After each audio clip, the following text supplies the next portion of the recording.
If you can arrange 10,000 in 1 month, then only this marriage is possible. ये धर्मेश यालांडे की कहानी है। धर्मेश यालांडे इंडिया का one of the finest choreographer हैं और साथ में डांस प्लस में जज भी रहते हैं।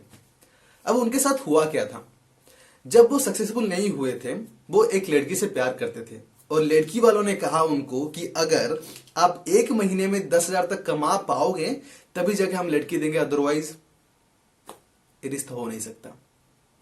अब उनको कुछ भी करके अरेंज करना था, उन्होंने कहा ठीक है मैं करता हूं, कुछ तो करूंगा। तो वो गए कुछ करने के लिए, उन्होंने हर कुछ ट्राई किया, गाड़ियों में कांच पूछा, पियोन रहा, हर चीज ट्राई किया, पर फिर भी वो 10,000 पहुंचा नहीं पाए। वो 3,000 ही जमा कर पाए एट मैक्स। और सबसे बुरी चीज उनके साथ तब हुई जब वो जिस लड़की से प्यार करते थे उनका शादी हो गया। उनका दिल बहुत बुरी तरीके से टूटा। किसे भी टूटेगा कि जो एक इंसान से बहुत ज्यादा प्यार करते हो, just because of the money आप उनसे शादी नहीं कर पाते हो। ऑफ कोर्स दिल तो टूटेगा ही। पर उसके बाद क्या हुआ, उसके बाद उन्होंने अपने आप को संभाला। उसके बाद वो डांस पे फोकस किए, अपने करियर पे फोकस किए, गोल्स पे फोकस किए। फिर आया DID पे, वहां पे उन्होंने बहुत अच्छा डांस किया, अपना फेम बनाया।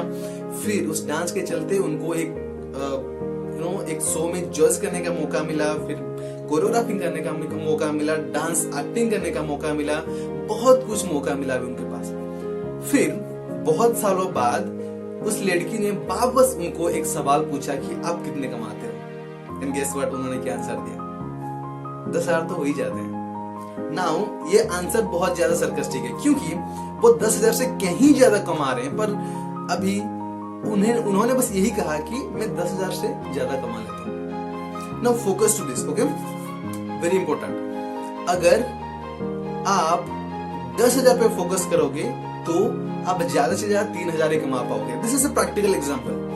अगर उस दिन धर्मेश छोड़ के चले जाते अपने डांस करियर वगैरह को और फिर कहीं पे लग जाते कि मुझे 10,000 की नौकरी मिल जाती उनको उस दिन, तो शायद वो वहीं पे फंस के रह जाते और आज वो जो हैं वो शायद हो नहीं पाते।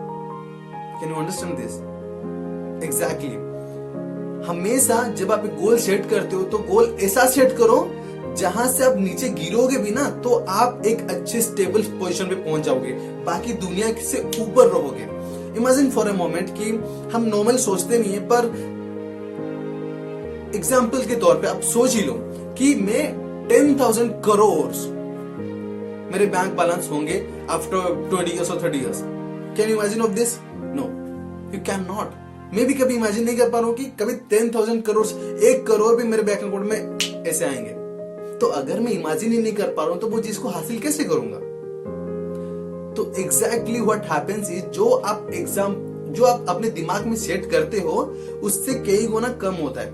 एंड दैट इज वाई एक 10x रूल करके लिखा हुआ है, एक ग्रांट कार्डोन ने एक बुक लिखा हुआ है, उसमें लिखा हुआ है ये कि आप जो सोच रहे हो उससे 10 गुना ज्यादा सोचो। अभी 10 गुना ज्यादा सोचने से फर्क क्या पड़ता है कि आप जो सोच रहे हो उससे आप गिरोगे भी ना तो फिर भी आप जो पहले सोचे थे उससे ज्यादा फिर अटक जाओगे। समझ पा रहे हो बात को? तो एग्जैक्टली व्हाट हैपेंस इज, आप अगर 10,000 तक एम कर रहे हो तो आप ज्यादा से ज्यादा 3,000 कमा पाओगे। अगर आप 100 करोड़ एम कर रहे हो तो आप 1 मिलियन तक कमा ही पाओगे। पर अगर, ये सबसे ज्यादा important, listen to this carefully, okay, अगर आप सिर्फ काम पे फोकस करते हो, आप क्या इनकम करने के बारे में फोकस नहीं करते हो, तो आप जो सोच रहे हो उससे कई गुना ज्यादा आप इनकम कर सकते हो। फॉर एग्जाम्पल धर्मेश यालांडे के लाइफ में जो सब हुआ, उन्होंने सोचा नहीं था कि मुझे इतना सारा पैसा इनकम करना है, पर उन्होंने क्या किया, उन्होंने बस अपने काम पे फोकस किया। जस्ट बिकॉज उन्होंने अपने काम पे फोकस किया, as a result of which उन्होंने बहुत अच्छा काम किया। एंड वो जो पैसे होते हैं या फिर वो जो फेम होता है वो बाय प्रोडक्ट होता है आपके काम का।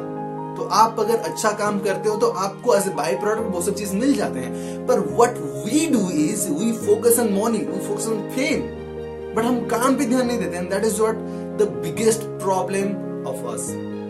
तो आज अगर हम काम पे ज्यादा फोकस करें ना कि रिजल्ट्स पे, तो शायद हम बहुत अच्छा काम कर पाएंगे। कई सालों पहले भगवान कृष्ण ने ये कह चुका है ऑलरेडी कि focus on your work, not on the destination, not on the goal. Your goal, your achievements are going to come as a result of your work. So focus on the work first. Thank you.